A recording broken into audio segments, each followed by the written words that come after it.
como lidar com as tentações. E quem é pecador aqui diz amém.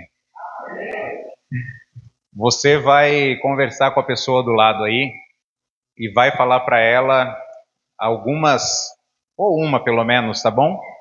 Uma área de tentação, algo que você é tentado, tá bom? Não precisa ser mais cabeluda não, mas tem que ser verdadeiro, tá bom? Uma área que você é tentado. Compartilha aí com a pessoa do lado. Compartilhou aí uma área de luta, de dificuldade, de tentação.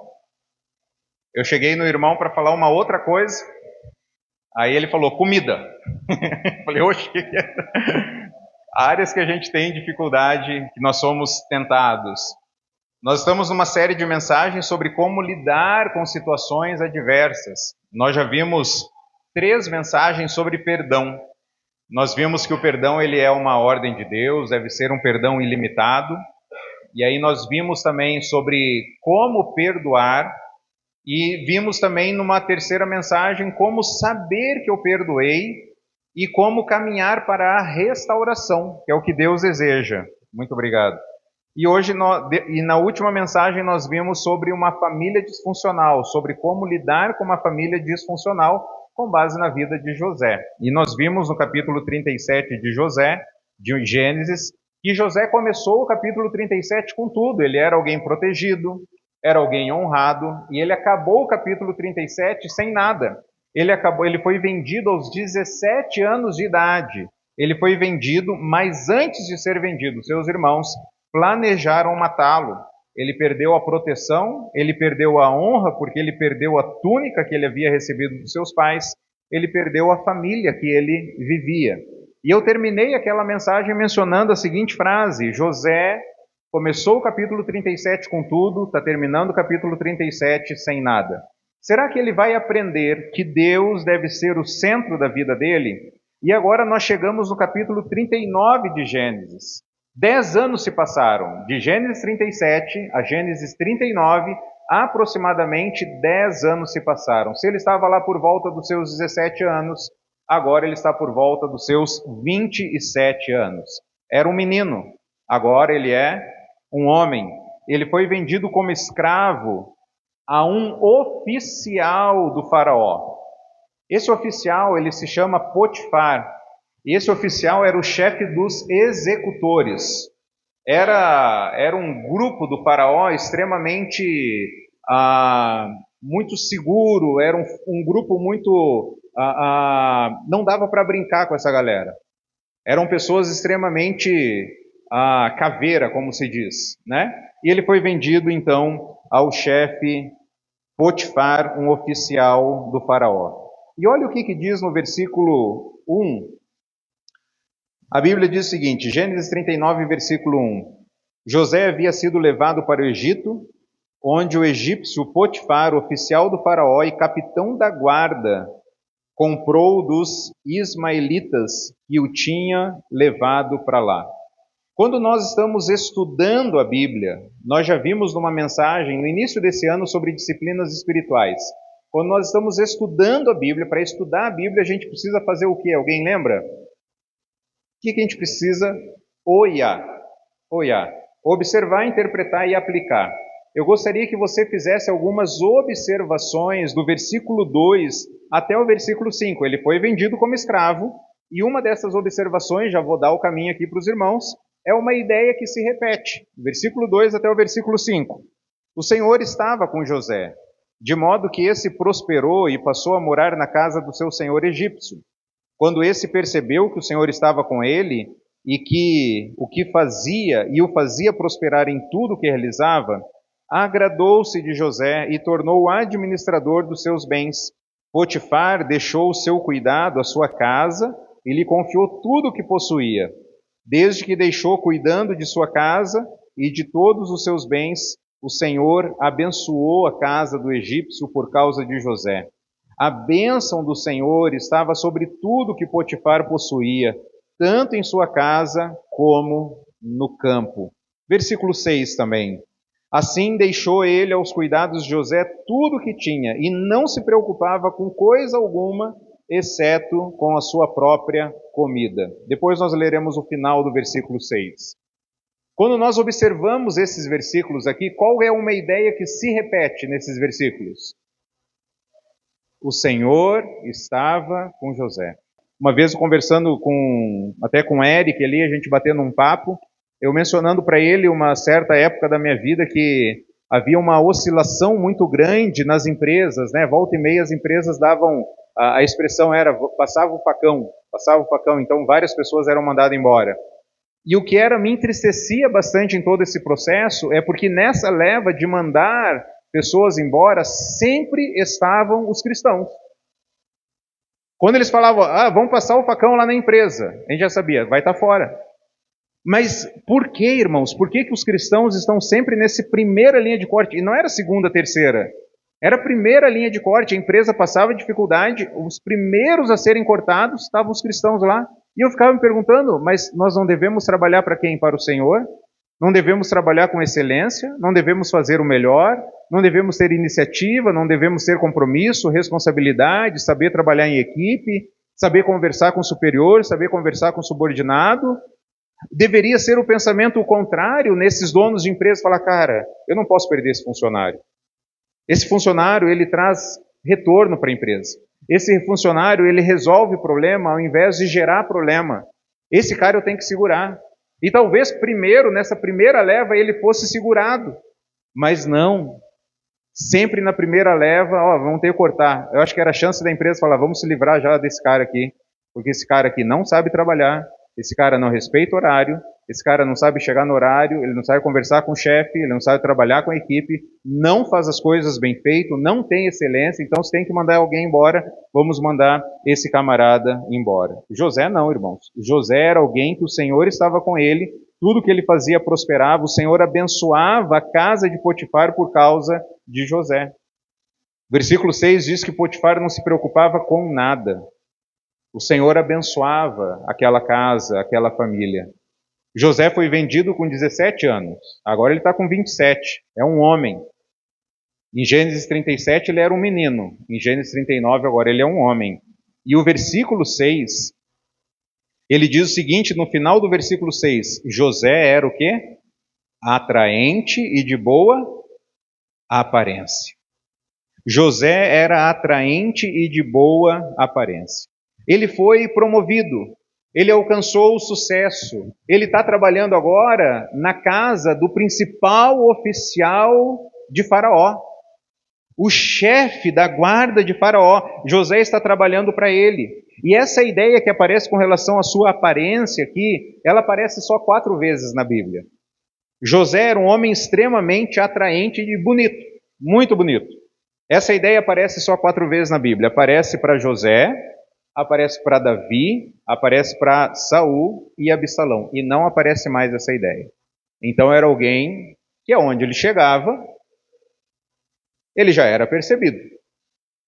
Ele era atraente, tinha boa aparência, e o que ele fazia muito bem feito. Tudo estava correndo muito bem.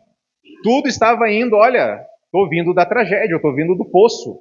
Eu estou alcançando o topo. Mal sabia ele que ele chegaria no fundo do poço nesse capítulo. Olha o versículo 7. E depois de certo tempo, a mulher de seu senhor começou a cobiçá-lo e o convidou.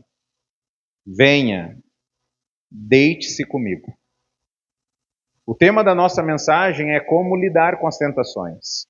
José, ele saiu do poço de uma família disfuncional, ele está trabalhando para o oficial mais importante do faraó agora, ele tinha uma boa aparência, ele era alguém atraente, o Senhor o abençoava, ele tinha sucesso no que ele realizava, ele era alguém digno de confiança, mas depois de um certo tempo, a esposa de Potifar começou a olhar para ele e fez um convite para ele. E eu quero que você pense como que talvez era a aparência da esposa de Potifar. Você acha que ela era alguém não atraente? Ou era alguém que tinha tempo para ir no salão, cuidar do cabelo, cuidar das unhas, ir na academia, né? Chegava talvez 9 da manhã, vestido com roupa de academia, lá na casa de Potifar. Estava lá José cuidando das coisas. Ela começou a olhar para ele e aí fez um convite para ele. José, estou te fazendo um convite. Vamos para a cama. Deite-se comigo.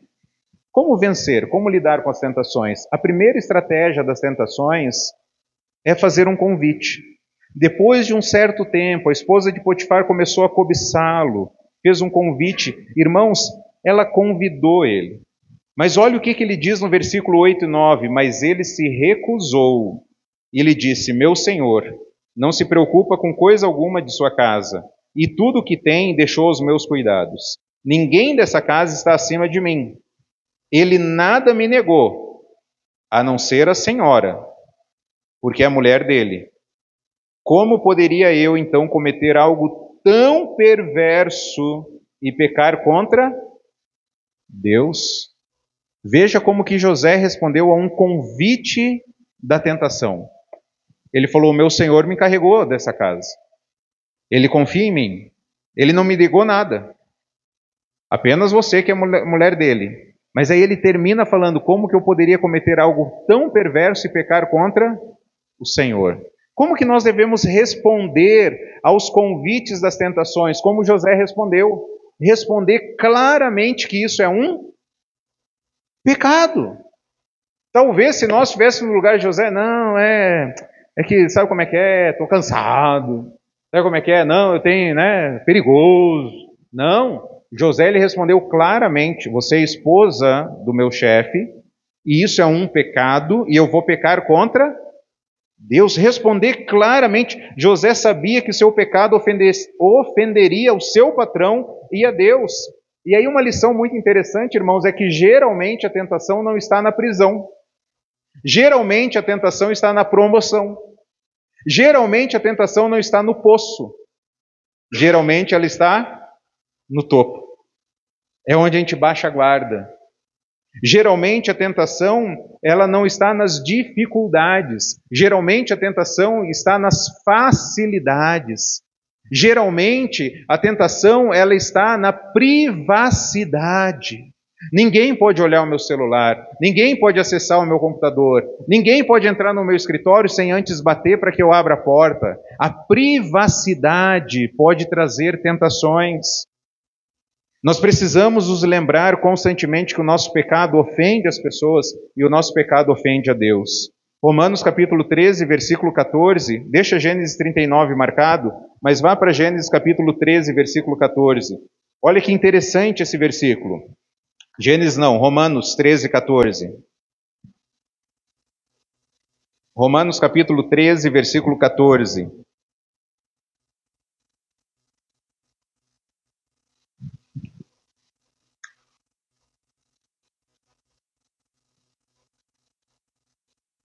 Ao contrário, resistam-se ao Senhor, revistam-se do Senhor Jesus Cristo e não fiquem o quê? Premeditando como satisfazer os desejos da carne. A gente poderia interpretar esse texto aqui como fantasiando. Não fique pensando, se eu estivesse naquela situação, ou se ninguém estivesse na sala agora, ou se o meu pai saísse, ou se eu tivesse mais tempo, olha essa oportunidade que eu tenho. Não fique premeditando como satisfazer as vontades da carne. Se José talvez nessa situação falasse assim, nossa, mas se ele morresse, hein, num confronto aí, com o comando vermelho, já pensou? A mulher está caidinha por mim. Não fique premeditando como satisfazer os desejos da carne. É preciso nesse momento abortar esses pensamentos, abortar esses desejos. É preciso nesse momento parar de pensar, levar cativo todo o pensamento para torná-lo obediente a Cristo e responder e nos pastorear e dizer para nós mesmos, isso é um pecado. Isso ofende a Deus, isso ofende as pessoas. Se José participasse de um GC, se José participasse de um grupo de cuidado, se José participasse de um pequeno grupo, nesse momento ele precisaria confessar isso. Nesse momento ele precisaria chegar para o seu irmão de prestação de contas e falar, meu irmão, eu preciso que você ore por mim. Meu irmão, está acontecendo um negócio no meu serviço muito delicado, eu preciso que o Senhor me ajude. Porque algo pode dar errado, algo pode acontecer e eu sei que isso é um pecado que ofende a Deus. Eu preciso que você se levante comigo para orar e interceder comigo. Eu já mencionei algumas vezes para os irmãos que se nós não confessarmos uma tentação, é questão de tempo para nós confessarmos o quê? Um pecado. Por isso que eu comecei a mensagem. Confesse uma tentação. Nós veremos aqui mais à frente que o pecado não está na isca. O pecado está na mordida. Então, confessar essa dificuldade, falar assim, o livro de Tiago, nós veremos esse texto também mais à frente, o livro de Tiago diz que cada um é tentado segundo o seu próprio mau desejo, sendo por esse arrastado e seduzido. A ideia é daquele pescador que ele engana a sua presa. Ele pega uma isca colorida, uma isca que brilha, uma isca que se mexe, e aí está o peixinho feliz da vida lá. Eu costumo brincar às vezes com as crianças, né? Sai o peixinho lá, fala, vou trazer comida aqui para os meus filhinhos. De repente ele vê uma isca lá balançando, brilhando no fundo do rio. E de repente ele fala, cara, até que eu vou pegar aquele peixinho lá menor que eu. E aí quando ele chega lá e ele morde, mal ele sabe que existe um anzol ali dentro. Ele foi enganado. Quem é pescador é cruel, viu? Porque você engana a presa. Ele foi enganado. E aí ele vai lá e morde, e é isso que está lá dentro. E aí o livro de Tiago diz o quê? Esse vai ser arrastado, e depois vai gerar a morte. Mas essa atração, ela acontece dentro do nosso coração.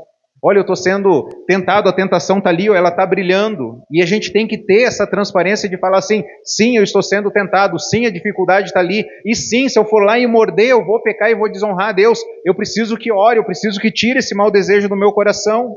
Essa é a primeira estratégia da tentação. Convidar, é feito um convite. Vamos lá?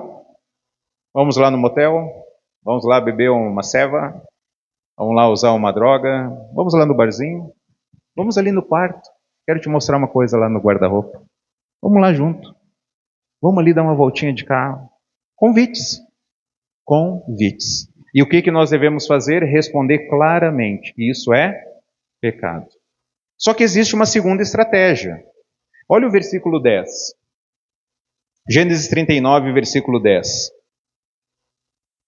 Assim, embora ela insistisse com José dia após dia, ele se recusava a deitar-se com ela e evitava ficar perto dela.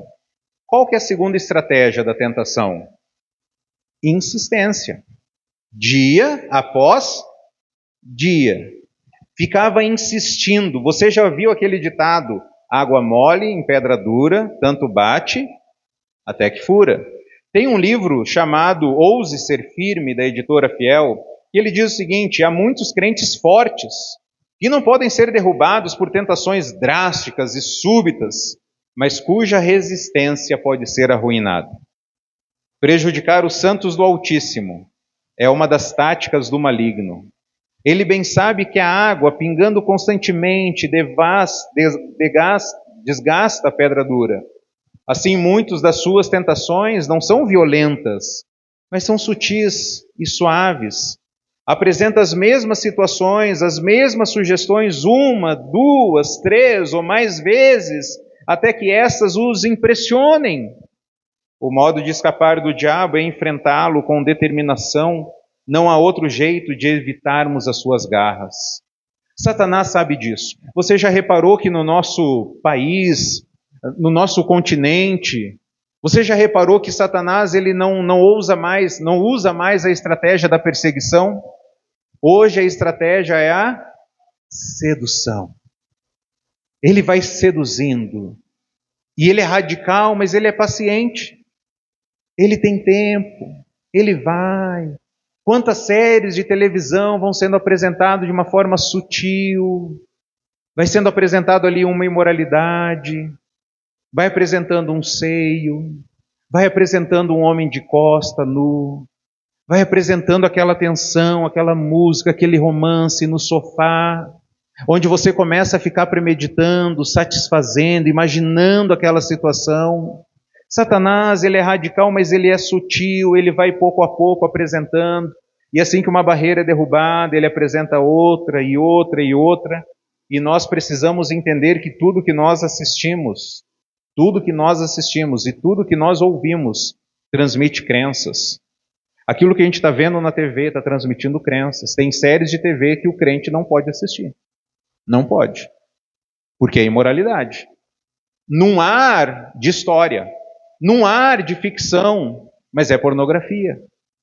Nós tivemos o show da Madonna aí, impressionante a quantidade de imagens, de vídeos que surgiram do que aconteceu lá. Você fala, meu Deus, olha o que está acontecendo. Sutilmente vai sendo apresentado. Vai dessensibilizando. E aí acontece como nesses casos que eu mencionei, onde as pessoas dizem, mas é normal, todo mundo faz. É normal, mas não é santo.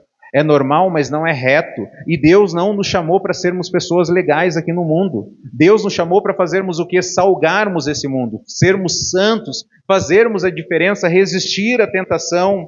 E José entendeu isso, a mulher estava insistindo, o convite estava em aberto, a possibilidade estava em aberto. E qual que era a resposta que José fazia? Ele evitava ficar perto dela. Ele evitava. E o que nós devemos fazer diante daquelas pessoas e circunstâncias que insistem conosco para que a gente peque? Evite ficar perto. Não fique perto, nem da pessoa, nem das circunstâncias. Vá aí para Provérbios, capítulo 5, versículo 8. Deixa marcado Gênesis 39, Provérbios 5, versículo 8. Provérbios, capítulo 5, versículo 8. É uma advertência contra o adultério. E no versículo 8 diz assim, ó, vamos ler do versículo 1 até o versículo 8, só para você entender o contexto. Meu filho, dê atenção à minha sabedoria, incline os ouvidos para perceber o meu discernimento. 5:2. Assim você manterá o bom senso, e os seus lábios guardarão o conhecimento, pois os lábios da mulher imoral destilam mel. A sua voz é mais suave que o azeite, mas no final é amarga como fel, afiada como uma espada de 2 gumes. Os seus pés descem para a morte, os seus passos conduzem diretamente para a sepultura. Ela nem percebe que anda por caminhos tortuosos e não enxerga a vereda da vida. Agora então, meu filho, ouça-me, não se desvie das minhas palavras. E olha o que ele diz no versículo 8. Fique longe desta mulher. Não se aproxime da porta da sua casa, para que você não entregue aos outros o seu vigor, nem a sua vida a algum homem cruel, para que estranhos não se fartem do seu trabalho e outros não se enriqueçam à custa do seu esforço. No final da vida você gemerá com a sua carne, seu corpo desgastado, você dirá, como odiei a disciplina, como o meu coração rejeitou a repreensão, não ouvi os meus mestres, nem escutei os que me ensinavam, cheguei à beira da ruína completa, à vista de toda a comunidade. Então o que Salomão está falando aqui para o seu filho? Fique longe, não se aproxime, porque se você passar perto daquela banca de jornal, se você passar perto daquela rua que há prostituição, o seu coração vai se inclinar para isso, os seus olhos vão querer olhar, você vai ser tentado. E você tem que fazer o quê? Você tem que evitar. Irmãos, Deus não nos chamou para ser legais. Deus nos chamou para sermos santos. É só uma carona. Deixa de ser careta. É só daqui até ali, ó, 2 quadras. Então, é só 2 quadras. Pode ir a pé. Nossa, mas que grosso! Teve uma vez lá no seminário, onde é chamado encruzilhada, lá onde várias ruas chegam, né? E aí a gente sempre pedia carona, pobre, né? Sempre pedia carona lá para ir para o centro lá de Atibaia. E teve uma vez que uma seminarista pediu carona. E um pastor chegou, né? Sempre alguns passam lá e olhavam se tinha alguém. Tinha, né? Meninas, meninos, então entra aí que eu levo vocês, deixo lá no ponto de ônibus. Nessa ocasião só tinha uma menina, né? Pastor, dá uma carona. Ele falou, não. Ai, pastor, você não confia em mim, não? Ele falou, eu não confio em mim. Eu não confio em mim, fica aí. Deus não nos chamou para sermos legais. Deus nos chamou para sermos santos. José evitava ficar perto dela. Na insistência, não é momento para explicar. Na insistência, é momento de escapar. É momento de ficar longe. Você já falou, lembra a primeira reação, primeira resposta? Você já respondeu claramente, isso aqui é pecado, isso aqui vai desonrar a Deus. Não quero saber, agora eu vou ficar longe. Ah, mas está indo atrás. Não interessa, estou me mandando na frente. Mas não para por aí. Olha o versículo 11 e o versículo 12. Um dia ele entrou na casa para fazer suas tarefas e nenhum dos empregados ali se encontrava. Uau! Olha o cenário. Ela agarrou pelo manto e voltou a convidá-lo. Vamos, deite-se comigo. Mas José fez o quê? Fugiu da casa, deixando o manto na mão dela. A terceira estratégia da tentação é a armadilha. O convite deu certo? Não. A insistência deu certo? Não. Agora o que aconteceu? Uma armadilha. Será que ela agarrou ele no quintal? Na garagem? No andar de baixo? Ou já estava perto do quarto? Estava perto de um sofá? O fato é que não havia ninguém. Nós não sabemos onde ela fez isso. Mas ela o agarrou. Ela mandou os empregados embora. Ela agarrou José pelo manto e o convidou, deite-se comigo. Pela segunda vez, uma túnica vai ser usada para contar uma mentira acerca de José. Foi os seus irmãos, agora essa mulher vai inventar uma mentira. E qual é a resposta diante da armadilha? O que o texto fala? O que nós devemos fazer diante da armadilha? Nós devemos fugir. Eu lembro que quando eu era adolescente, filho de pastor, né? Eu não conheci o mundão, né? Não conheci. Tem pessoas que são resgatadas por Cristo lá no mundão e vêm para a igreja. Eu nunca conheci o mundão e aí sempre tive vontade de conhecer o mundão. Já compartilhei para os irmãos aquela experiência da camisa de formatura lá, que a gente foi, né? Eu lembro uma vez que, 2 ocasiões, uma que eu queria experimentar cigarro. Eu queria fumar, porque todo mundo fumava. Eu queria fumar para ver como é que é. Eu achava bacana, né? Pegar os 2 dedinhos e tal, né? Eu queria, era popstar, todo mundo fazia, eu queria fazer também. E Satanás, ele é muito sem vergonha. E eu lembro que eu fui uma vez na escola, de tarde. Não precisava ir de tarde lá, mas fui lá, a gurizada estava jogando bola. E aí tinha o campo lá, eu me lembro a cena até hoje. E aí os guris chegaram lá, né? Vamos jogar bola? Não estou afim não, vou ficar por aqui. Então segura aqui pra gente. Eles deixaram a carteira de cigarro e o isqueiro. E ali foi 20 minutos, eu olhava para aquela carteira e olhava para o isqueiro. E o meu raciocínio é assim, ó, se eu fumar, eu tenho certeza que a gurizada vai até parar o jogo e vai aplaudir. Eles estavam tentando já, eles queriam que eu fizesse isso. E eu acho que Satanás fez aquilo dali de propósito, né? Ele deixou lá. Irmãos, eu ficava tentado assim, gente, mas é só um pouquinho. Deixa eu ver. Não, mas a galera tosse de vez em quando. Não, mas tem problema, eu quero sentir, eu quero experimentar, eu quero ver como é que é. Chegou no momento que a tentação estava quase vencendo, eu falei, cara, eu tenho que deixar isso aqui, gurizada, tá isso aqui, tô indo embora. Aí você sai. E aí depois, numa outra vez de futebol também, eu tô lá. E aí foi graça de Deus. Isso aqui foi absolutamente graça de Deus. Não foi mérito nenhum do Onéias. O Espírito Santo estava agindo no coração. E a gente estava lá, reunido, vendo futebol. Aí daqui a pouco eu vi que os guri conversaram alguma coisa. Lembra, Deus não nos chamou para ser santo. Deus nos chamou para ser legal. Perdão, Deus não nos chamou para sermos legais. Deus nos chamou para... Eu vi o semblante dos irmãos. Está vindo besteira aí, né? Isso aí, bereano, examinando as escrituras para ver se tudo é assim mesmo, né? Eu vi o semblante dos irmãos. Deus não nos chamou para sermos legais, Deus nos chamou para sermos santos, e nós estamos em guerra, então a gente não pode baixar a guarda, a gente tem que ficar esperto. E eu vi que a gurizada aqui do meu lado estavam cochichando, e eu vi que tinha umas gurias que passavam por nós, ficavam olhando.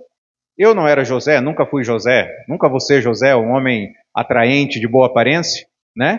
Mas Satanás, ele não está preocupado com isso. Teve uma ocasião que, uma outra história, eu estava passando a pé, já adulto, casado, e aí tinha umas 3 mulheres sentadas assim no meio fio, né?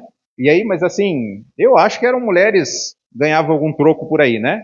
Mas mulheres velhas, né? E eu passando assim, cara, focado, eu estava indo para a igreja, e aí a mulherada assim sentada, uma delas falou, ô, lá em casa. Aí eu, falou comigo? Aí ela deu um sorriso, lá em casa. Falei, tá amarrado e repreendido, mulher, né? Eu falei, caraca, né? Não tem nada a ver com aparência. É só estratégia de Satanás, não tem nada a ver. Nessa ocasião que eu era adolescente, que eu estava lá, eu percebi que os guris estavam falando.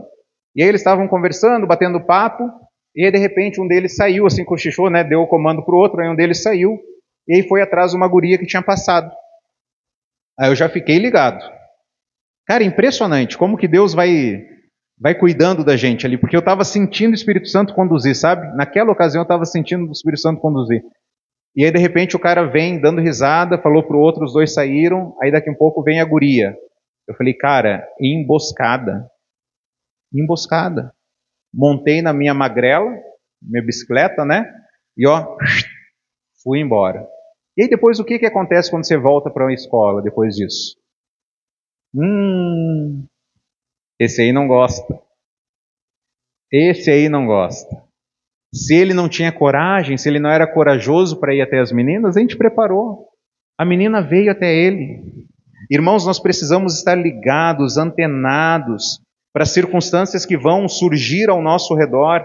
Agora, nesse momento, não é a hora de chegar para a menina e falar assim, você é uma menina tão legal, tão bacana, mas sabe como é que é? Eu estou me guardando lá para minha esposa, né? Deus vai mandar ainda, eu creio, eu oro, eu clamo ao Senhor, Deus vai mandar alguém ainda, na época que era adolescente. Não é momento de argumentar, não é momento de falar, é momento do quê? De fugir, é momento de ignorar, é momento de virar as costas, é momento de fechar a porta do carro, é momento de desligar o telefone, falou, a conversa acabou, porque Deus não nos chamou para sermos legais, Deus nos chamou para sermos santos. E você está tendo armadilha ali, cai fora da linha. Olha que situação incrível, 2 textos aí, deixa Gênesis marcado, 2 Timóteo capítulo 2, versículo 22. 2 Timóteo 2, 22. 2 Timóteo capítulo 2, versículo 22. Pode até anotar esse texto lá em José e anota Gênesis 37 aqui no lado desse texto. 2 Timóteo 2, 22. Fuja dos desejos malignos da juventude. Vamos ler juntos? Fuja dos desejos malignos da juventude. E siga a justiça, a fé, o amor e a paz com quem? Com aqueles que de coração puro invocam o Senhor. Deixa eu te avisar, nem todo mundo na igreja tem coração puro que busca o Senhor. Porque o Senhor Jesus falou que no meio do trigo tem muito joio. Então você tem que identificar quem tem um coração puro e está buscando ao Senhor. Salmo 119, 63, anota esse texto. Salmo 119, 63. Sou amigo de todos os que te temem e obedecem aos teus preceitos. Você tem que selecionar suas amizades. Você tem que selecionar aqueles que vão fazer parte do seu círculo mais íntimo. Aqueles que vão falar para você, é verdade, meu irmão. Cai fora disso aí, pede demissão. Irmão, muda de casa. Irmão, muda de rua. Irmão, faz um caminho mais longo. Irmão, para de dar carona. Irmão, pede mudança no teu setor, mas não cai. Não aquele lá, cara... Aquele que não tem o coração puro e vai falar, nossa, mas ela é uma gata, aquela mulher, cara. Se eu tivesse no seu lugar, eu não sei o que eu ia fazer. Olha aí, ela está afim de você. Não, você tem que andar com aqueles que têm um coração puro, que estão buscando a Deus. E aí, esses são poucos. Esses são poucos. Olha o que diz no versículo, capítulo 3 de 2 Timóteo, versículo 12. De fato, todos os que desejam viver piedosamente em Cristo Jesus serão o quê? Perseguidos. E infelizmente essa perseguição às vezes acontece dentro da igreja. Quer fazer o certo? Você é chicoteado, você é perseguido, você é caluniado, você é difamado, você é chamado de santinho, você é chamado de crentão, né? Mas pelo fato de você querer honrar e glorificar o Senhor. Um outro texto, em 1 Coríntios, capítulo 6, versículo 18. 1 Coríntios, capítulo 6, versículo 18.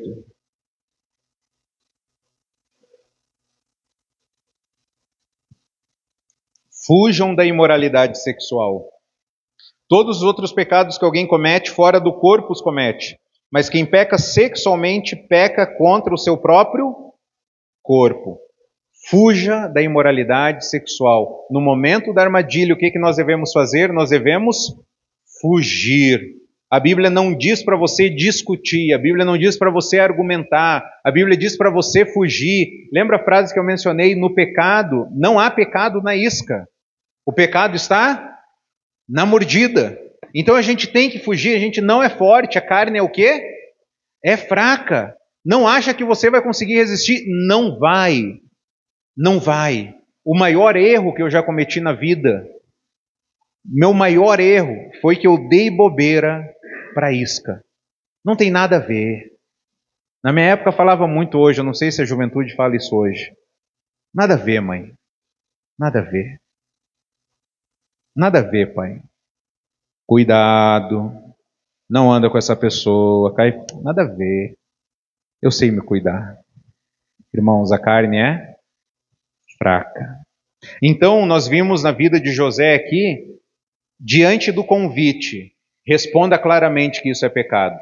Diante da insistência, evite, ignore a pessoa e as circunstâncias. E diante da armadilha, fuja. José foi um dos poucos homens a manter a sua santidade diante das investidas de uma mulher. Um dos poucos homens. Eu lembro um livro, já recomendei, tem alguns irmãos até da igreja que estão lendo esse livro, O Mal que Habita em Mim. Eu já li esse livro 5 vezes, emprestei para pecadores e os pecadores não devolveram para mim. Eu parei de comprar esse livro. Falei, não dá, 5 vezes já tinha comprado, porque eu comprava, lia, porque ele é muito bom, foi um dos livros que eu mais li já. Cara, lê esse livro aqui. Aí o pecador levava e não devolvia, né? Que continue lendo.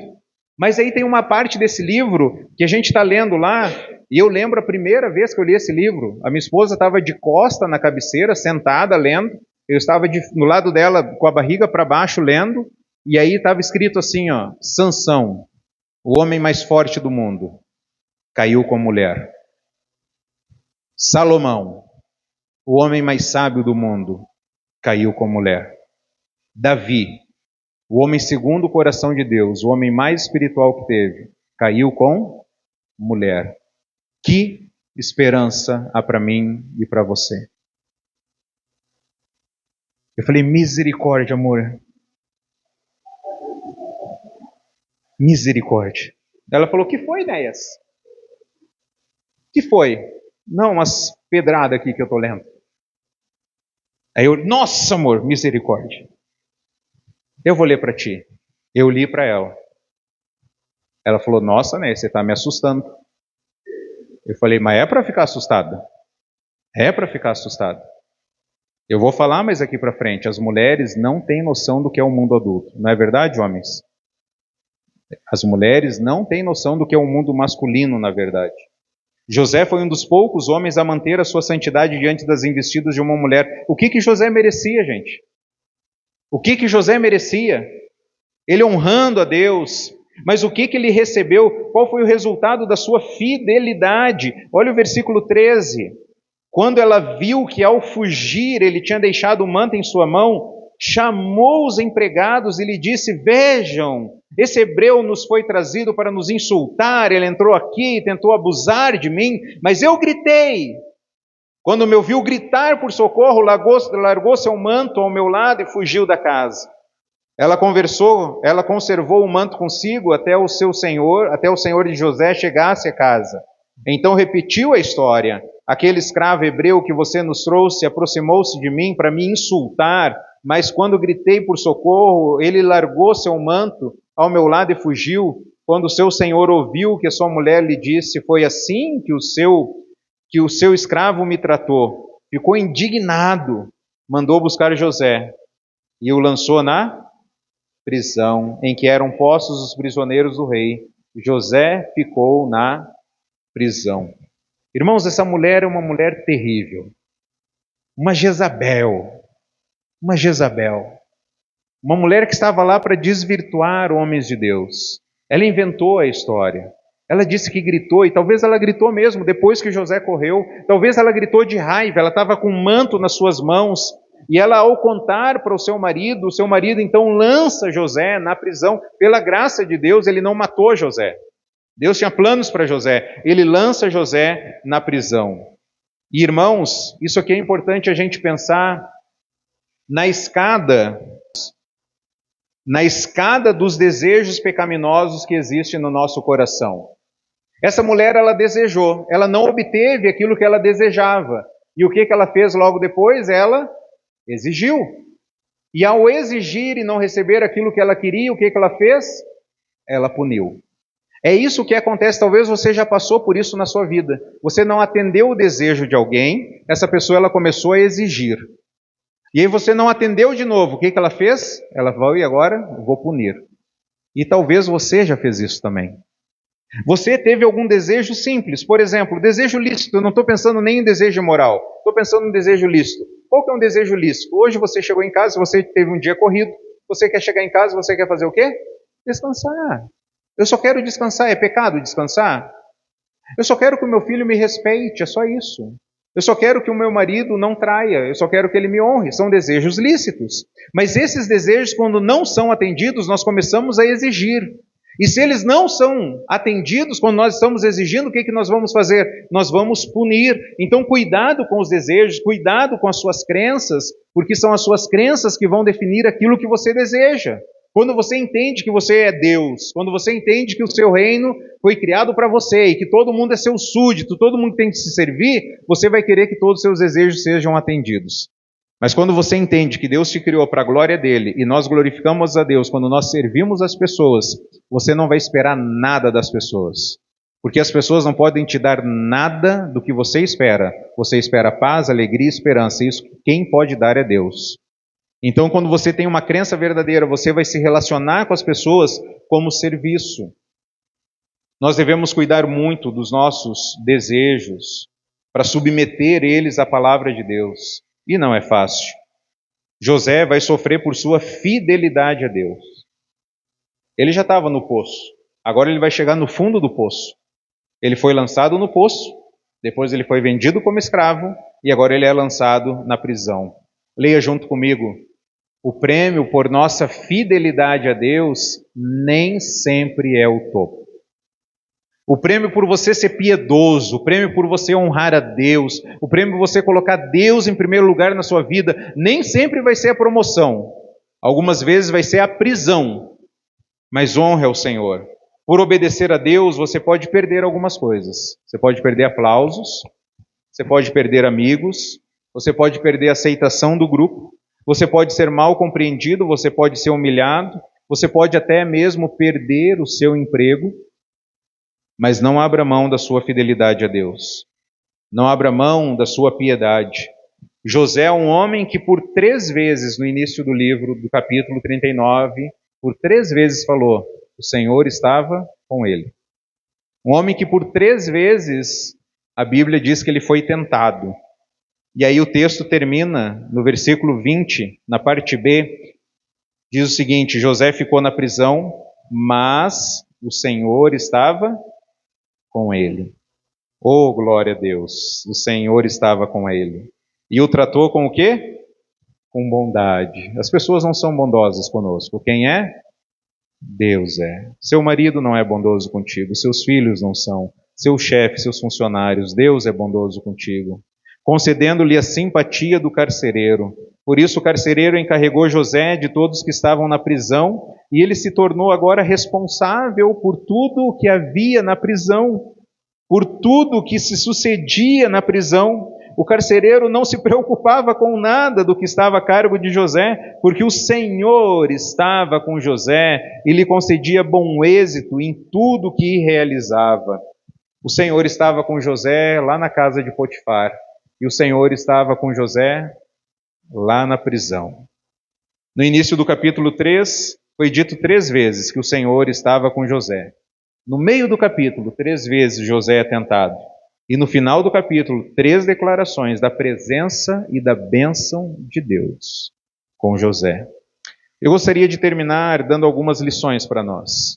A primeira lição é, se o Senhor está conosco, nós podemos vencer as tentações. Amém? Nós não temos forças. Quem tem força? Jesus. Ele venceu lá no deserto. Ele foi tentado em todas as coisas, como nós. Ele passou pelas tentações. Obviamente, Jesus não tinha um celular. Obviamente, Jesus não tinha um WhatsApp para responder um convite imoral. Jesus não tinha isso. Mas Jesus, ele foi tentado nas 3 áreas. Cobiça da carne, a cobiça dos olhos e a ostentação dos bens. Ele passou lá, ele recusou os pães. Jesus, ele recusou o poder que Satanás estava oferecendo, ele recusou o aplauso. Jesus, ele venceu aonde Adão caiu. Jesus venceu aonde nós perdemos. Nós somos tentados pelos nossos maus desejos. Tiago capítulo 1, vá lá para Tiago capítulo 1, marque esse versículo aí na Bíblia. Tiago capítulo 1, versículo 14. Veja só como que nós somos tentados. Somos tentados por causa dos nossos maus desejos. Tiago capítulo 1, versículo 14. Cada um, porém, é tentado pelo próprio mau desejo, sendo por esse arrastado e seduzido. Então, nós não somos tentados por Deus, nós somos tentados segundo o nosso próprio mau desejo. A questão não é se nós vamos ser tentados. A questão é quando nós seremos tentados. Quando que a tentação vai nos convidar? Quando que ela vai insistir? Quando ela vai criar uma armadilha? Jesus não tinha esses maus desejos que nós temos. Por isso ele venceu. Lembra o exemplo do anzol? A tentação vem e ela nos pega e arrasta. E depois que nós somos arrastados, depois que o peixe é arrastado, ele vai para a panela. Vai gerar morte.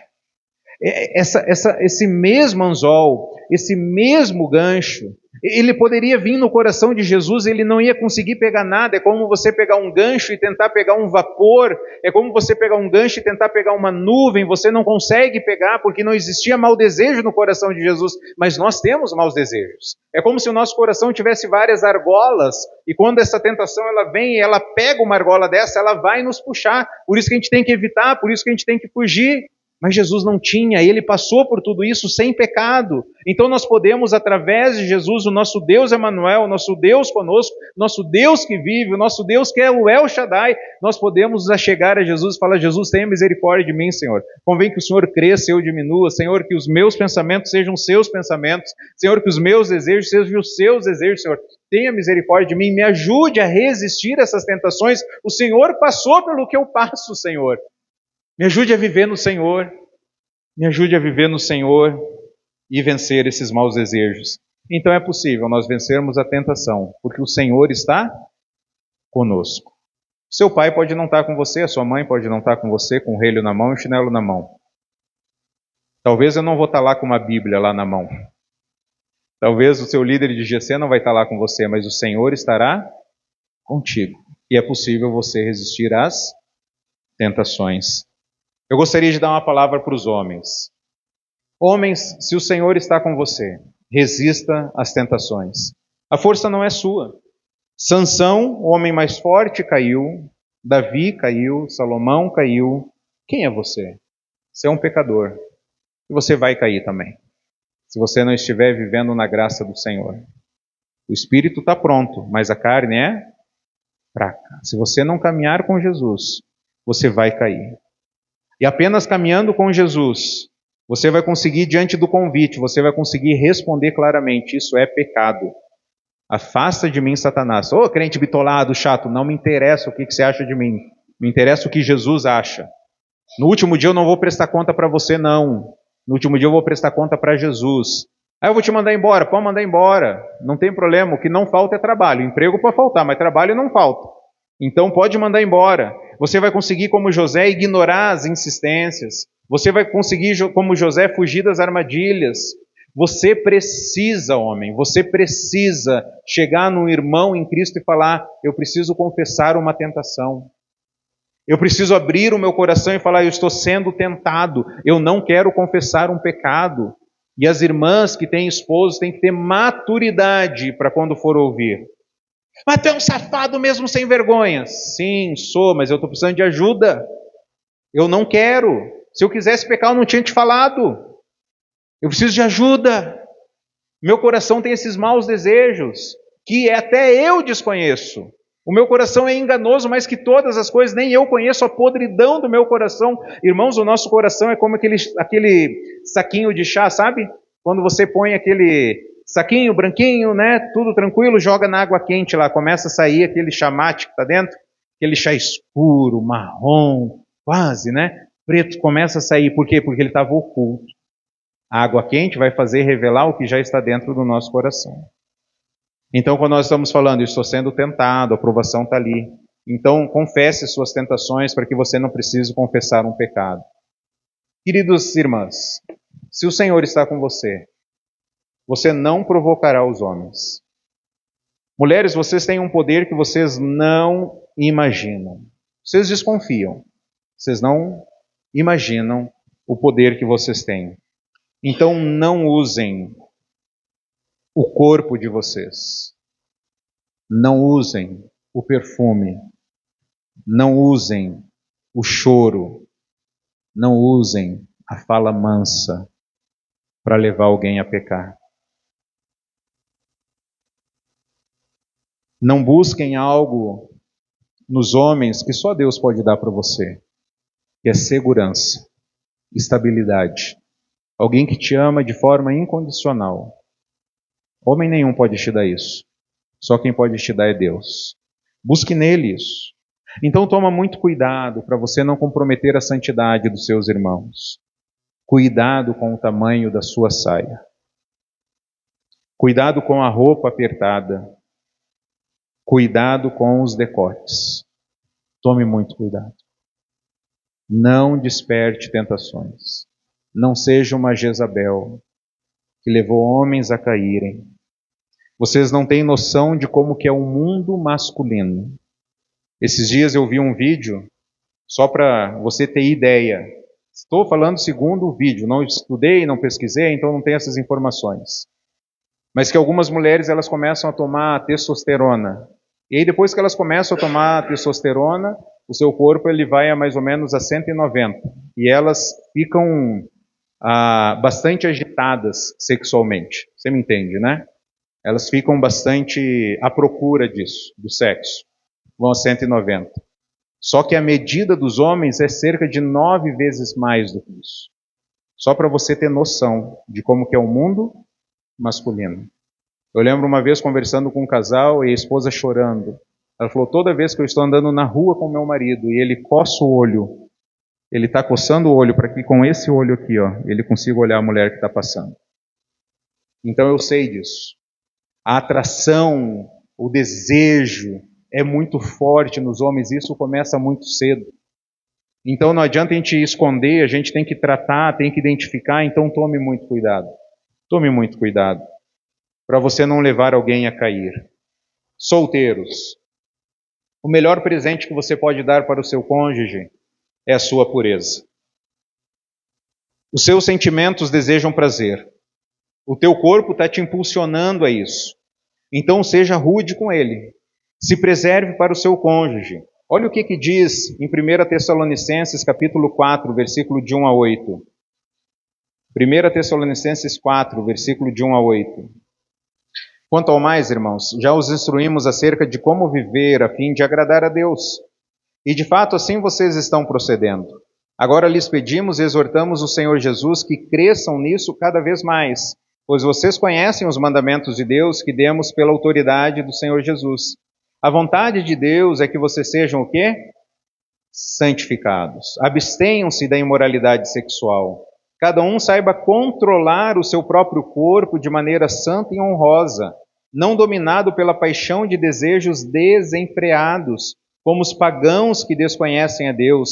Nesse assunto, ninguém prejudique o seu irmão, nem dele se aproveite. O Senhor castigará todas essas práticas, como já lhes dissemos e asseguramos, porque Deus não nos chamou para a impureza, mas para a santidade. Portanto, aquele que rejeita essas coisas não está rejeitando o homem, mas a Deus, que lhes dá o seu Espírito Santo. E eu gostaria de destacar o versículo 6. Nesse assunto, ninguém prejudica seu irmão, nem dele se aproveite. O Senhor castigará todas essas práticas, como já lhes dissemos e asseguramos. Eu gosto muito da versão na Revista Atualizada, que diz não defraude. O que é defraudar o irmão? Defraudar o irmão é despertar desejos sexuais que não podem ser supridos dentro do casamento. Ou melhor, que só serão supridos no casamento. Defraudar, então, é despertar esses desejos que você não pode suprir. Eu lembro uma ocasião que eu estava conversando com alguns adolescentes, jovens, e eu mencionando para eles que esses desejos que vão, desejos que não dominado por desejos, versículo 5, não dominado por paixões de desejos desenfreados, como pagãos que desconhecem a Deus. Eu falando para aquela galera, tinha cerca de 40 jovens e adolescentes, A ideia desses desejos desenfreados é que você começa a dar beijo na boca, e o negócio vai aquecendo, aquecendo, está tão quente, daqui a um pouco chega a bater os dentes. Aí a galera deu risada. Por quê? Desejos desenfreados. E aí você está despertando desejos que não podem ser supridos. Sabe o que acontece quando você começa a dar beijo na boca, solteiro? Teu corpo começa a se preparar. Para o quê? Para o ato sexual. Como eu gostaria de ser claro no que o corpo começa a fazer. Mas você que é pecador, você sabe o que o corpo começa a fazer. Se você é mulher, você sabe o que acontece no seu corpo, você sabe. Se você é homem, você sabe o que está acontecendo. Ou seja, você está defraudando o seu irmão, você está despertando desejos sexuais que não podem ser supridos naquele momento, que só vai ser suprido no casamento. Então, nós precisamos entender que o sexo Deus criou para quê? Para o casamento. O sexo antes do casamento é pecado. Não fazer sexo no casamento também é pecado. Fazer sexo fora do casamento também é pecado. Mas sexo antes do casamento é pecado. Então eu quero te convidar, solteiro, a não beijar na boca antes de casar. Ah, Ernesto, por que você está falando isso? Porque como eu gostaria que alguém tivesse falado isso para mim antes. Como eu gostaria de ter alguém que pudesse chegar para mim e incentivar na santidade. Quantos pecados eu evitaria? Quantas situações difíceis eu seria preservado? Se alguém falasse, se preserva, se guarda, se proteja, cuidado com um abraço aqui do lado quando você der numa mulher, cuidado quando você chega por trás de uma mulher, cuidado quando você abraça para frente uma mulher, toma muito cuidado com isso. Não desperte desejos que não podem ser supridos, não brinque com fogo, porque quem brinca com fogo vai acabar se queimando. Seja como José, sai correndo. E as mulheres têm que fazer o quê? Porque geralmente os homens são mais assanhados. Geralmente. O que a mulher tem que fazer? Tem que dar um pé na orelha teológico. Mas tem que dar forte. Fala, sou propriedade exclusiva de Jesus. Se você vir com gracinha mais uma vez para cima de mim, nós vamos terminar o relacionamento. Porque eu quero um homem que zele pela minha santidade. Se você não consegue se controlar antes do casamento, você não vai se controlar depois do casamento. Então controle-se antes, espere o momento certo. Não brinque com fogo. E a última lição que eu gostaria de deixar, a gente tem que olhar para José como um trabalhador excelente. Irmãos, José ele foi responsável por tudo na casa de Potifar, ele foi para a prisão, se tornou responsável por tudo, o Senhor o abençoava. Então seja um trabalhador excelente naquilo que você está fazendo. Trabalhe com Deus, trabalhe para Deus. Independente se você estiver na casa de um oficial ou se estiver na prisão, trabalhe com Deus e trabalhe para Deus. Ah, mas as pessoas me lançam na prisão, as pessoas me maltratam. Esqueça as pessoas, irmão. Esqueça as pessoas, você está aqui, nós estamos aqui para servir as pessoas. Lembre-se do Senhor, o Senhor tratava com bondade de José, é isso que nos basta. Se o Senhor está me tratando com bondade, se o Senhor está presente, se o Senhor está cuidando de mim, isso basta, porque é o Senhor que nós queremos agradar. Que Deus esteja então nos ajudando a trabalharmos com CEP, compromisso, excelência e paixão. Tudo que nós fizermos, nós estamos fazendo para quem? Para Deus. Deus, eu vou entregar um copo de água a alguém, Senhor, mas é em nome de Jesus que eu estou fazendo isso. Que Deus nos ajude a levantar homens na nossa geração que vão ser José, que vão glorificar a Deus. E que Deus preserve as nossas irmãs e ajude e proteja. Hoje de manhã, hoje à tarde, fui conversar lá com os meus filhos, estavam os dois deitados, a Sarinha no meio, o Samuca lá, eu conversando, e nem era algo relacionado à mensagem. Eu falei para eles, né, o assunto acabou entrando, eu falei assim, não fique olhando para o pipi, para o bumbum no homem de uma mulher.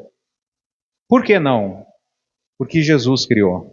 Deus criou o ser humano pecou, e aí homem e mulher foram juntar folhas de figueira, Deus rejeitou e Deus construiu roupas para eles. Então Deus quer que a gente use roupas. Se nós fôssemos estudar aqui sobre imoralidade só, a gente veria a questão da sensualidade. Sensualidade. Nossa, mas a minha roupa até que está decente, mas será que não é sensual?